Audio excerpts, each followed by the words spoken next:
Hi everyone, the Mature Simmer here. Wow, it feels good to be back.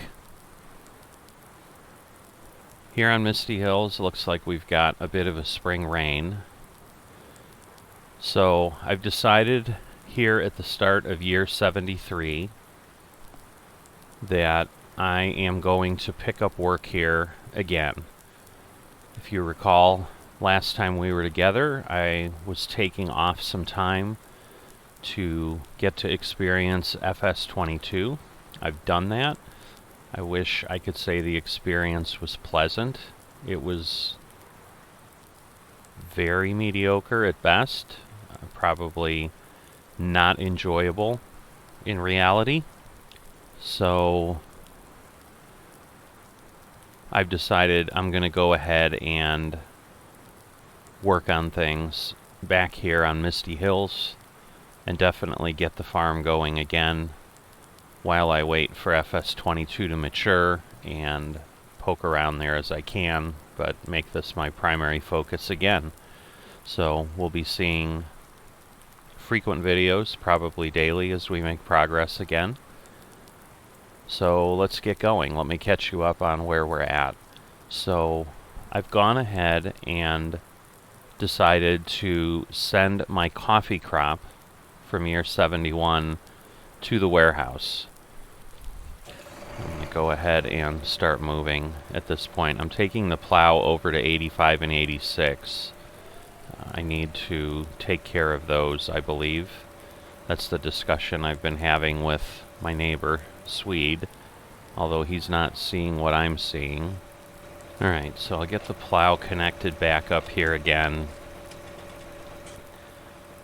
Frankly, having a bit of a challenge just recalling what I need to do here on the map as far as how I need to drive, because obviously FS22 currently has no mods, certainly not to the level we have here. There's some basic mods that have been released in the first week, but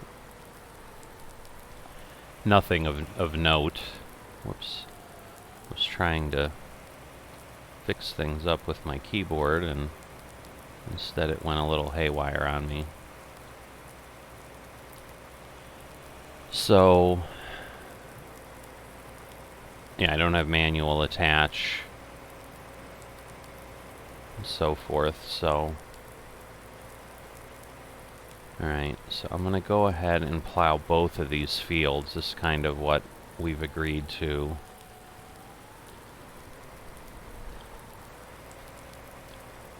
So that is what I'm going to do for the spring here. It's too cold to plant effectively, so I can't do any other work right now on the farm, but I can get this done and then be ready to go tomorrow when it should be 41 and I can plant the grain. So if you recall where I was at, I was going to plant oats on all my fields because at this point I need to replenish in between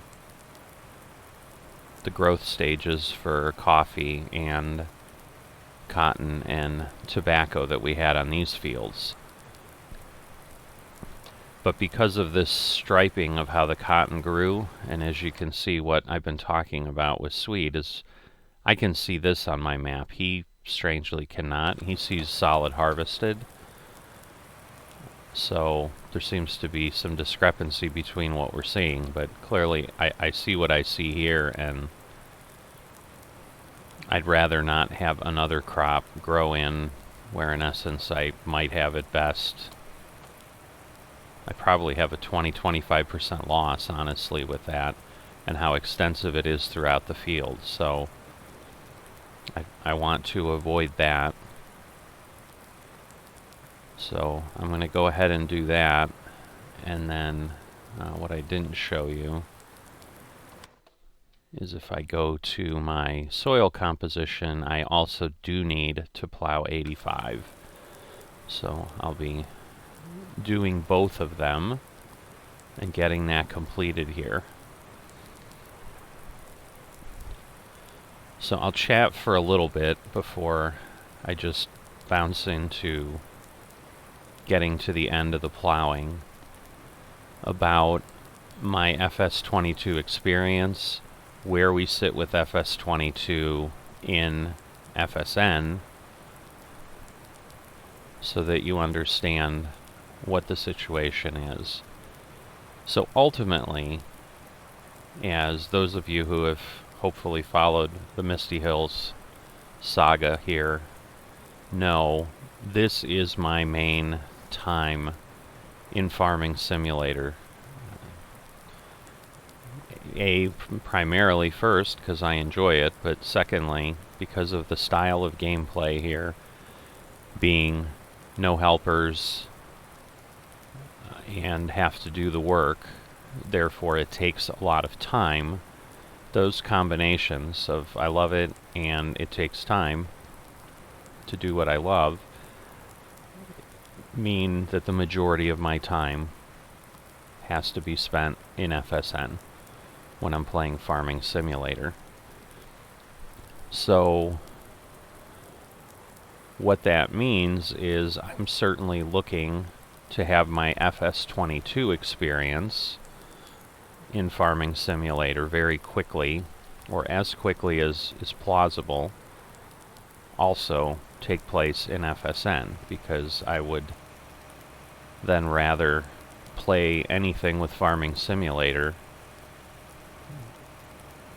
in the FSN community. However, at this time, FSN can't do anything like what it has done in FS19 because the mods just aren't there to support it. For example, both of the items I'm using right now would not exist in a farm on FS22 because neither of these mods are available in the game. So I'd be using base game tractors and base game plows, and also base game maps. So this world, or any world outside of Elm Creek, Erlengrat, or Oberon, would not be possible on a multiplayer FS22 server, even within FSN. So there are certainly FSN mods that FSN makes, such as the custom silos. I believe they're working to get those incorporated in the FS22 maps, but there aren't a lot of... In fact, I don't know that there are any equipment mods that are strictly, completely FSN, where they've created the equipment for FSN, other than such as the customs trucks, where I think they've still taken a truck and just put an FSN logo on it, modified the capacity. Like, they'll do things like that, but they haven't created from the ground up anything that I'm aware of as a model of an item that is used in FSN. So at a base, they need the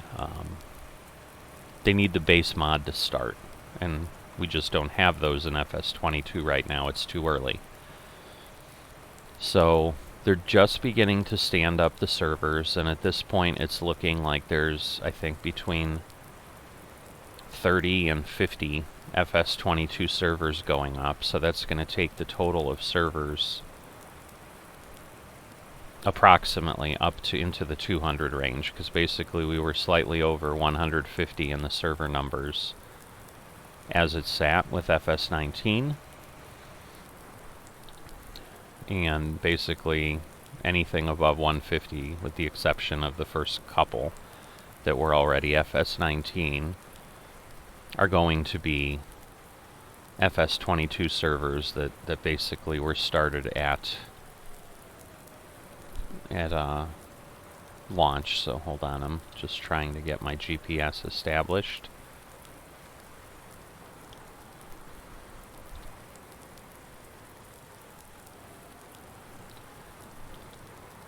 So I think I'm okay, but I think I'm off a bit. I am. Alright, well, I will go ahead and let it do this, and then, oh, it did catch that one in the back. Alright, I was worried I was just going to have to come by and do it again, but looks like I'm alright.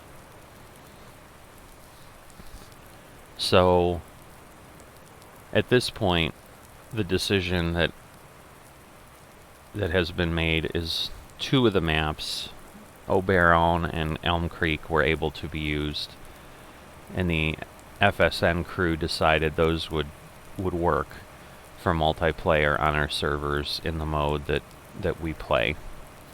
I think Erlengrot was simply not considered because the number of fields and so forth make it very, very small. There's a minimal amount of things that can happen on that map.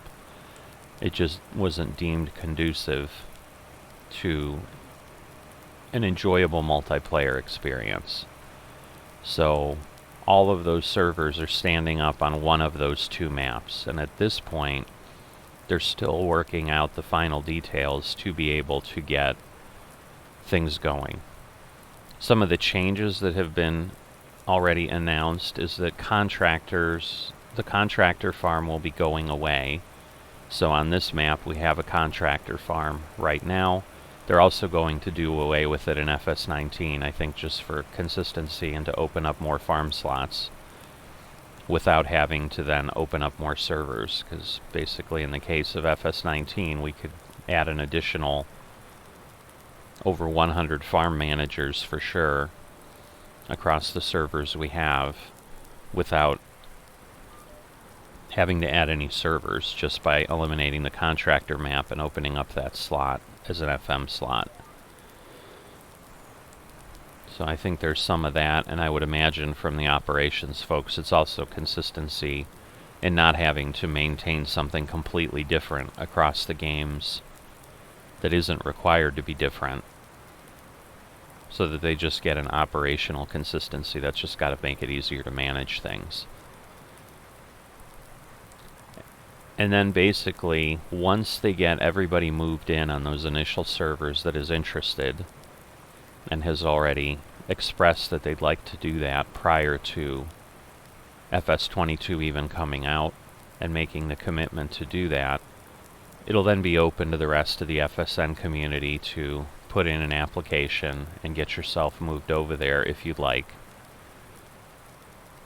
But at this point, a lot of the discussion we on the server here have been having is we're still of the mindset that we're not in any major rush to do this, and that is because of the FS22 experience that we've all had, which, as I said, has been frankly poor, and I'd have to press it and say I'm making do with what's there and making peace with it to call it mediocre and playable. So I've definitely I'm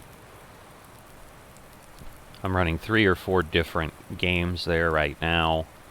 I've got a testing save that I'm truly just attempting things on before I do something crazy on one of the games I'm trying to actually somewhat play on. But right now there's some gaps in the force feedback is one of the main ones right now that makes it almost unplayable for me. I in essence have to fight the wheel that I play with to play. It gets tight at the 45-degree angle point, then snaps free, then stays locked in that position, then I have to muscle it back to the center.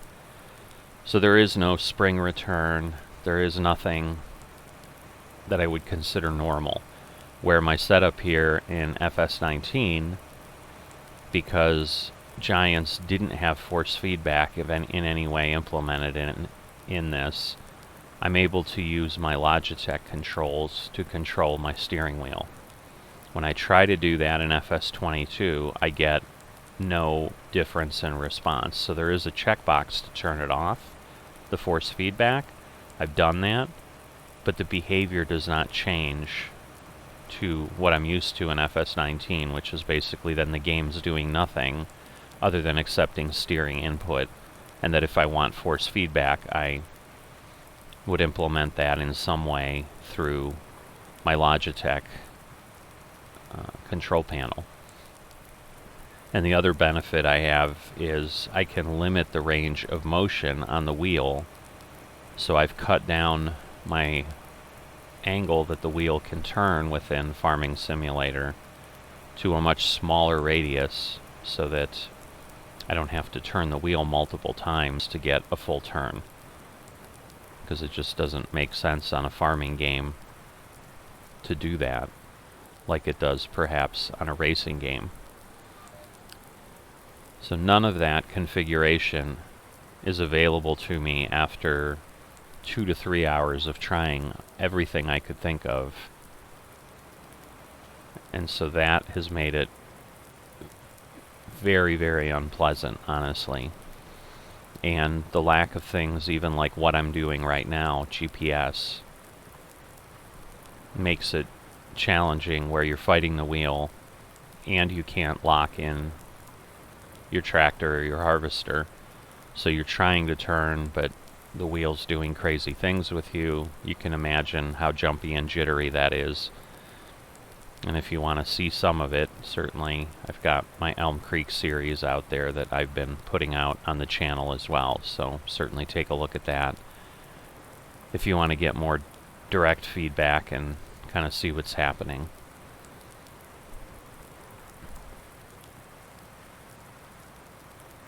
And, you know, there's other pieces where I would say seasons and the AI helpers are not operating in a way that, again, makes gameplay enjoyable, at least for me. Some people may be okay with it, but I find the limited growth and so forth would be a challenge.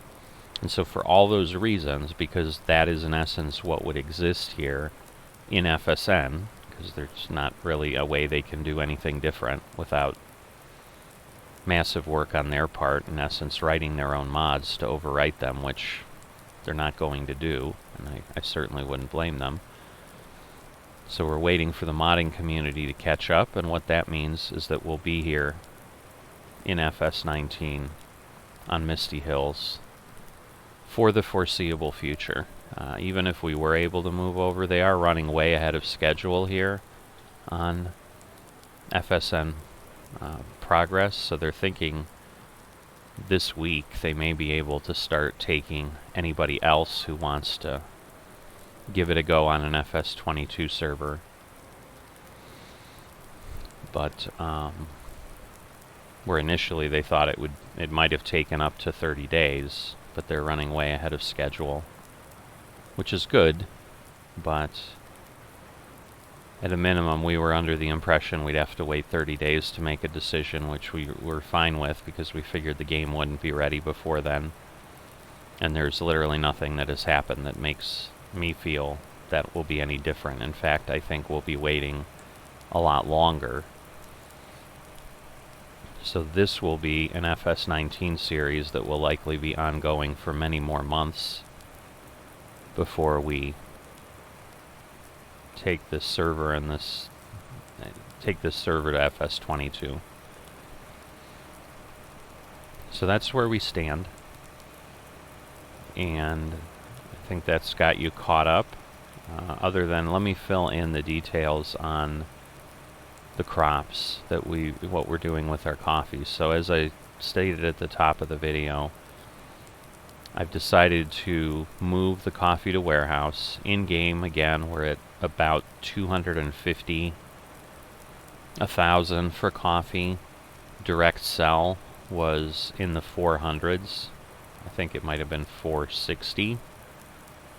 But if I go to warehouse, it looks like through the resource exchange, I should be able to safely sell my coffee for about 550. So at least an $80 to a $90 premium per 1,000, which is nothing to sneeze at the levels we're talking about at 400 to 500, because that's basically 20% more than I can get going through direct sell. So I'm going to go that route and put it on a 30-day sell order, and we'll then eventually get that money trickling in from the 1.1 million plus coffee that we grew last time I was active here on the farm. So that will be pretty good. Should get us obviously upwards of 500,000, and that will help increase the coffers. So I'm going to go ahead and get this plowing done for the season so that we're ready to go tomorrow for planting. And alright, so I'm running the last stretch of the field here to plow, and then I am done for the day. So looking forward to tomorrow when we can get our crops in the ground, and honestly just stoked to get going on year 73 here within Misty Hills. If there was one good thing that came out of my FS22 experience, it's a much better appreciation for what it's like to have a fully fleshed out farming simulator and an opportunity to experience it the way we do here in FSN. So just coming at things with a renewed excitement and vigor, and ready to go. So looking forward to that. My plan here on these fields over time, because basically every other year we'll be able to grow baleable crop here, is I will likely go ahead and fill the bale stores before I sell them. So that will mean many years of harvest on these fields before I sell any of the crops, which I have the luxury of doing at this point. And I think I'm going to start with the hemp because I just think that's going to give us a better yield at this point, and I know cotton is slow. So I'll do cotton secondary, and maybe I'll do it as the next batch, but I'm going to do both fields in 85 and 86 as the same crop for the same reason I do the other fields as the same crop. It's just simpler. I get it may not be as entertaining per se, but it's the reality of what works really well in FSN for me, because otherwise you're dealing with multiple contracts to sell. It just having a bunch of little groups of things just creates more and more problems, because I'm pretty sure I've gone ahead in the meantime while I was plowing. My contracts got done to get my 1.1 million of coffee to the warehouse. So I've gone ahead into the resource exchange, set up my 550 sell order, $550 per 1,000 for coffee, and I'm going to get much bigger batches when things sell, because I'm dealing with 1.1 million in crops, as opposed to if I had 10 crops that were, or say 11 crops that were 100,000 each. It's just, again, so much simpler in the process, which frankly is, I'm sure, why real life farmers also aren't planning 20 different things. They focus on something like, soybean and corn, and they do those two things, and they get good at that, and they have equipment for that, and they know how to work their fields, and that's a lot of what FSN paints the reality of as well. So I'll see you tomorrow.